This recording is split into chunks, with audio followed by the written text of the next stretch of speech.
morning, everybody. Happy Tuesday to you. Let's check out the satellite and radar right now, where it's definitely going to be an active weather day today. We do have a few spot showers south and east of the Great Falls area right now, so you might run into one of those as you head out the door this morning. But the main story is off to our northwest right now, as there is a strong cold front that's going to be making its way southeast into our viewing area as the afternoon and evening hours progresses. And there's the main batch of precipitation right there still over Alberta right now. Currently on the Helena Opportunity Bank iCam right now, still very smoky and still very dark. It's 63 degrees. Wind is calm, but that won't be the case for the entire day today. And we have a fairly wide range of temperatures, and that'll also be another story for today. We're at 52 right now in Cutbank. We're at 67 in Glasgow, where eastern parts of our viewing area will be heating up today, but western parts like Great Falls and Cutbank will stay cooler because of that cold front.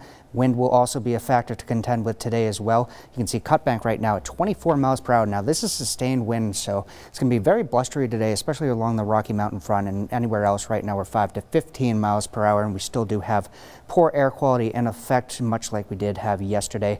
That will change as we head into tonight and tomorrow with that shift of the wind that's in place. And there you see your high temperatures for today, pretty much a 40-degree range in terms of your highs. So you see Cutbank at 54, Great Falls at 70, kind of in the middle there. But as you head over towards Lewistown, you're at 81, and then as you get to eastern Montana, we're in the mid-90s because that cold front doesn't really reach you until the late evening and overnight hours. And speaking of, another factor that we have to deal with here is those winds that are going to be in play once again today, gusting anywhere from, we're going to be at 15 to 30 miles per hour for sustained wind, but gusts to 45 miles per hour, not out of the question, and maybe even higher as we have the cold front move through those respective areas.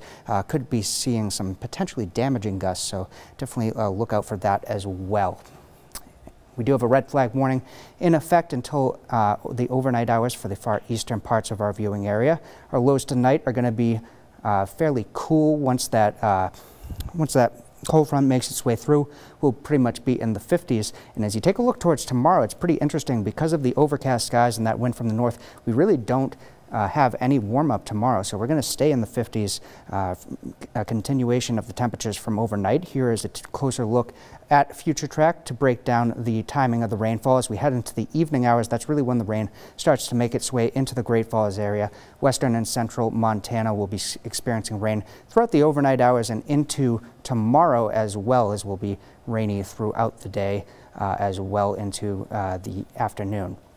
And we will be having anywhere from a half an inch to maybe over an inch of rainfall, especially in the northwestern parts of our viewing area for tomorrow. And we are under a low risk in certain areas for some severe weather, so something else to look out for. Great Falls 3 to 7 day forecast, 70 degrees for your high today. That cold front makes its way through and you see the drop off in temperature. And as we head towards the end of the week and into the weekend, we'll be on either side of 70 degrees.